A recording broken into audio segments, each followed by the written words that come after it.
Qui a jamais rêvé de contrôler une vache dans un jeu de course?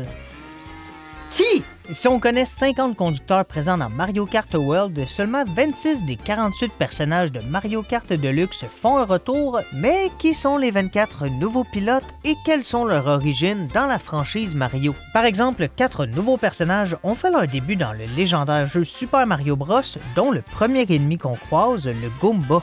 Ça fait tellement bizarre de le voir conduire, ça me rappelle la fameuse expression « pas de bras ».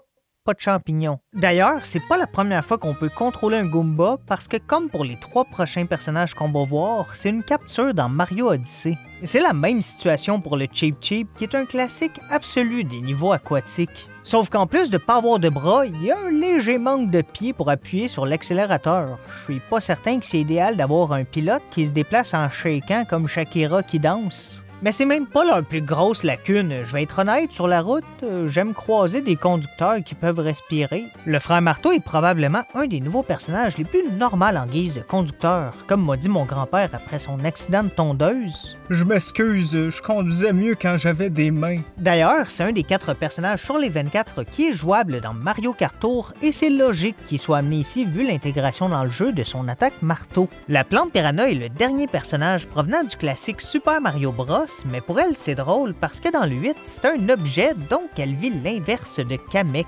En passant, c'est important de ne pas la confondre avec Pity Piranha, le pilote qu'on a pu voir dans Double Dash. On peut même les voir jouer ensemble en équipe dans Mario Tennis Ace, et justement, la plante piranha est de plus en plus présente. La preuve, c'est qu'on peut la contrôler dans Smash. Mais un ennemi encore plus vieux que j'ai pas mentionné au début, c'est le Sidestepper de Mario Bros Arcade, sorti le 23 juin 1983. Malgré des petites apparitions dans Mario Power Tennis et un stage de Smash Brawl, les gros crabes sont surtout connus pour leur présence dans les circuits de Mario Kart où il y a une plage. Oh, le nombre de fois que j'en ai percuté, ils sont chanceux que durant les courses, je suis pressé parce que sinon, ils finiraient tous cuits dans du beurre.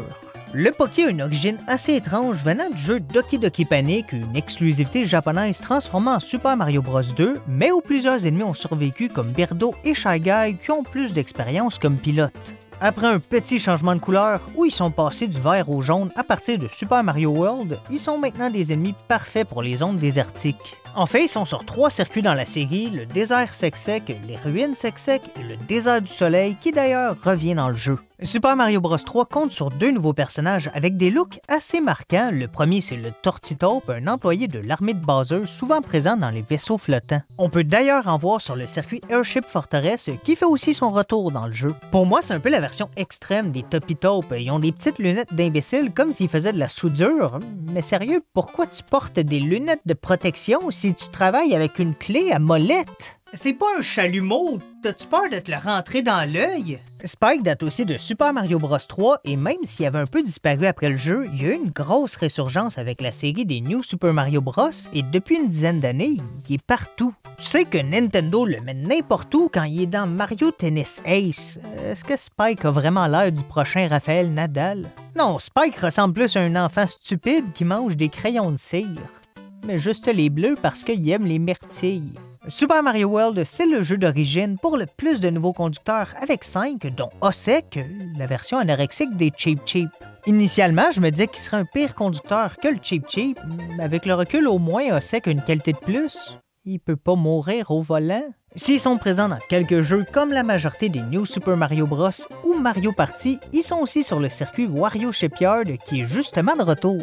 Swoop, c'est une chauve-souris vraiment parfaite pour tous les gens qui ont toujours rêvé de voir au volant d'une moto le Pokémon Zubat. Après ses débuts dans Super Mario World, Swoop fait des apparitions très fréquentes dans les grottes et depuis Mario Kart DS, il est dans tous les jeux de la série. En y pensant, ça va être bizarre rentrer dans des grottes en contrôlant Swoop. Je sais pas si en fonçant dans le conducteur, les autres chauves-souris vont remettre leur vie en question. Charging Chuck en est un autre qui peut nous percuter, quoique pour un joueur de football américain plaqué, c'est un peu plus normal. Son look me fait tellement rire, sans son casque il a l'air stupide, mais en même temps conduire avec un casque c'est pas mieux, t'as l'air encore plus débile. Charging Chuck avait disparu pendant des années après la sortie de Super Mario World, mais depuis 2013, il a été dans 13 jeux. Ça inclut une présence dans Mario Odyssey comme capture potentielle, mais surtout Mario Kart Tour où il était un des pilotes originaires du jeu. Toppy-Taupe est un autre personnage de Super Mario World et il était lui aussi jouable dans Mario Kart Tour. Parce qu'on sait tous qu'une taupe est sa vision légendaire, ferait un excellent conducteur. Mais si on connaît tous Toppy Taupe, c'est surtout pour ses apparitions dans plus de 80 jeux. En fait, il est tellement présent dans l'univers Nintendo qu'on peut le voir dans tous les Mario Kart sauf Super Circuit. Les dauphins sont pas dans beaucoup de jeux, mais leur présence en tant que plateforme dans Super Mario World m'avait marqué. La seule chose plus cool que marcher sur l'eau, c'est marcher sur des dauphins sur l'eau. C'est le fun de pouvoir contrôler un dauphin, c'est connu, ils sont des animaux qui aiment le sexe et ça tombe bien parce qu'un dauphin sur une moto dauphin peut charmer qui veut. En passant, oui, je suis banni de Marineland. Le petit bonhomme de neige est un des persos les plus mignons en autant qu'ils font pas au soleil. Ça ferait un excellent costume, juste une flaque d'eau. Il a fait sa première apparition officielle dans Super Mario 64 et il revient fréquemment dans les jeux de la série principale, mais encore plus dans les circuits enneigés de Mario Kart. Mon coup de cœur, c'est dans Frapper Snowland sur 64 où on explose au contact. Voyons, sont-ils remplis de TNT? Ces bonhommes de neige-là n'ont pas été faits par des enfants, ils ont été faits par des terroristes. Le pingouin est le deuxième personnage originaire de Mario 64 et sans surprise, c'en est aussi un qui est prédominant dans les niveaux aux courses à thématique hivernale. Ils sont aussi des spectateurs dans les stades de sport comme dans Mario Tennis et Mario Striker, ce qui est un peu bizarre comme endroit pour des pingouins. On regarde du sport par plaisir. Moi j'adore le tennis, mais je passerais mon tour si je pouvais voir Federer contre Nadal dans un volcan. Oh, en tout cas, c'est la première fois que je transpire autant pour du sport.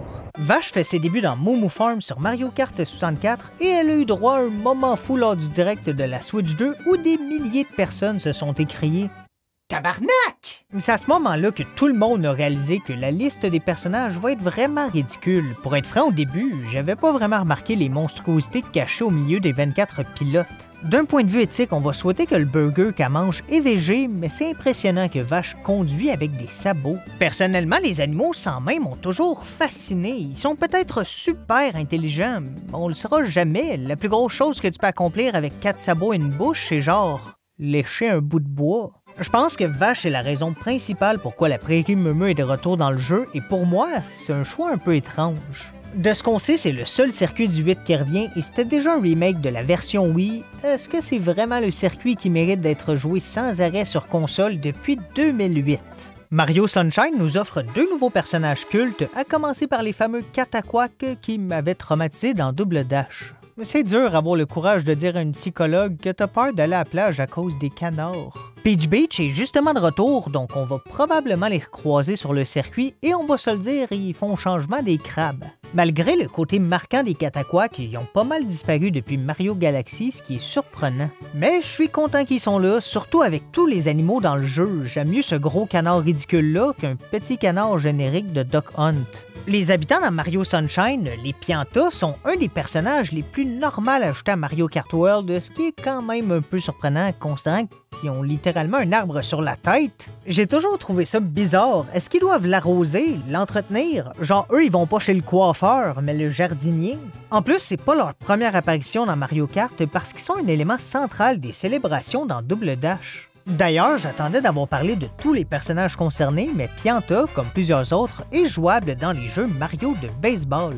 Le frère Marteau et Toppy Taupe ont même l'honneur d'être des joueurs de foot dans Mario Strikers Charge, un jeu où ils ont la chance de réaliser mon rêve, détruire Todd. Super Mario 3D Land est le deuxième jeu le mieux représenté de la série avec 4 nouveaux personnages et on va se le dire, c'est pas les plus pertinents, à commencer par Parabidibod. Sa plus grande qualité, c'est qu'il y a un kart à son image et grâce à ça, il nous donne la possibilité de dire « Oh merde, j'ai été dépassé par un Parabidibod sur un Parabidibod ». Quoi qu'à bien y penser, on peut déjà dire cette phrase et juste mentir. Pour le Coin Coffer, c'est bien la version apparue pour la première fois dans Mario 3D Land et non celui qu'on pouvait voir dans Mario 64 ou Galaxy qui s'appelle Moneybag. Mais bon, pour être franc, ils sont différents sans vraiment être différents. C'est comme si je vois un érable et un chêne. Moi être honnête, ce sont 2 arbres.